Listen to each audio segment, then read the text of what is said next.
3 down, 1 to go. Oh. I think that's the one that cleared it last time. See if he gets it. Yeah, he hits that really nice. Nice. He's currently the leader as well in the 8-lap pace of 412. Terrence Dowell second, 8-lap pace 422. Nick Brady third, 8-lap pace 425. William Key fourth, 8-lap pace 430. All right, so basically back in May 2024, I bought this Typhon GROM made by Arrma down in Camp Hill, Pennsylvania at Hobbytown. And it's been nothing but fun. As you'll see from these following clips here, I definitely do not take it easy on this thing. I am consistently amazed by its durability. As you can see from this clip here, after launching the speed bump. Ironically, my phone broke this same day, but somehow the Typhon survived. Anyway, I swung by Big Dog RC in Mercer County, PA today, and was considering getting another GROM so that me and my buddies can race because nobody else wants to spend the money. But then I looked at the specs, of course, for the 223, and maybe I expanded the fleet, but just with a beefier model instead. So this video is just going to be showing some indoor trials with the new 223. That was a good hit. And let's just say I'm pretty impressed. I don't know if there's any way for me to convey to you the difference between these two. Like, basically, I was just driving the other one at 50%, and I picked up the old one to run at 50%, and I was using it, and I was like, wow, this is like, even at 50%, this is like extremely different. And then I looked, and here I had the old one at 100%. So like, the new one at 50% is literally just as good as the old one at 100%. It's nuts. I'm gonna see if I can get this to show you.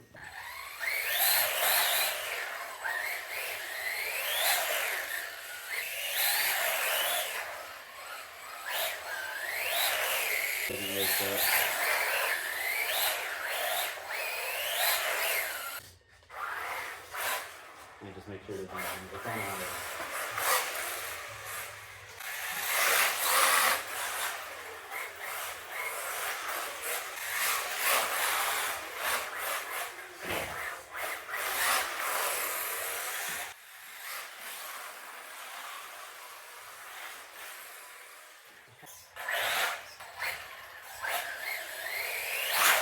Holy shit.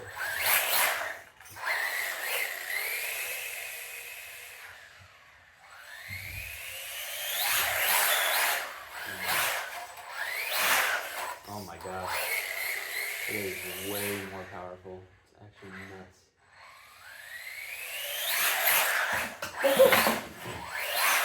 Oh my gosh, I can hardly even control it.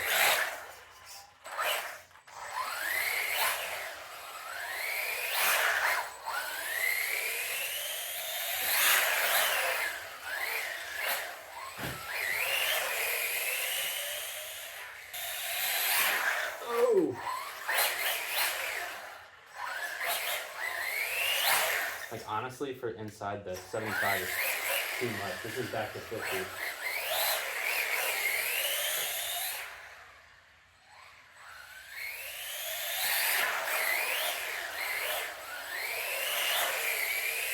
I mean, that just handles so well. I don't even know if you can even tell, but it's freaking awesome. Okay, so a couple things that didn't make it in the trial videos that I'd like to point out. One, the 223 has basically stock tires that are 100% new. The brushed model, as you could tell, did have new wheels on, and they were a little more slick, which is why I was able to kind of slide that one around a lot easier. And also, I've had that model for over a year, so I was much more comfortable and less worried about like running into stuff. So that's why I was like really ripping into the corners. The 223 is extremely stable, especially when you add the dynamic stability control. Even at 75, it completely changes how the vehicle handles. I am quite impressed how well they engineered that. The input threshold for the brushless is much lower. You don't have to squeeze the trigger as much. to get the car to move, and it's much more stable at low input levels. The brush motor is not the same. You have to squeeze the trigger probably an eighth of the way down before you actually start to move the vehicle. Obviously, the sound is different. The brush is a lot louder. I've had this model for over a year at this point, so there's probably some grime in there. Pretty minimal maintenance. And speaking of maintenance, I thought I would just point out that after about, I think, 6 to 8 months, I replaced the rear differential. If you look into the GROM at all, you'll see that there's some buzz about that online. After pretty excessive use, probably outside of the levels that it is designed for, I did actually damage that plastic coupling. So with the V2, if you just look up the model, they do sell a V2 now that's metal and much more reinforced, and that's what I have in there now. Then recently I just replaced the front differential, kind of the same issue, just I think this one was just a little more typical wear. I didn't really do anything too crazy and it just kind of blew. Also the cooling fan, I had to replace this summer. For whatever reason it stopped working, but that was actually covered under the 2-year warranty. So shout out to the customer service there.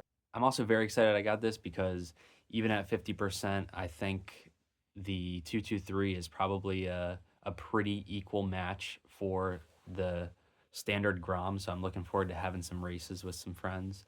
And I think ultimately it was a great purchase, and I cannot wait to take it outside and let it rip full speed. I know that the 3S battery, if I purchase one, would be able to get that thing over 50 miles an hour, which is absolutely nuts. But yeah, overall, I'm looking forward to using it, and hopefully, if you're hanging out with me, we can have some races and I can show you how to do it. Okay?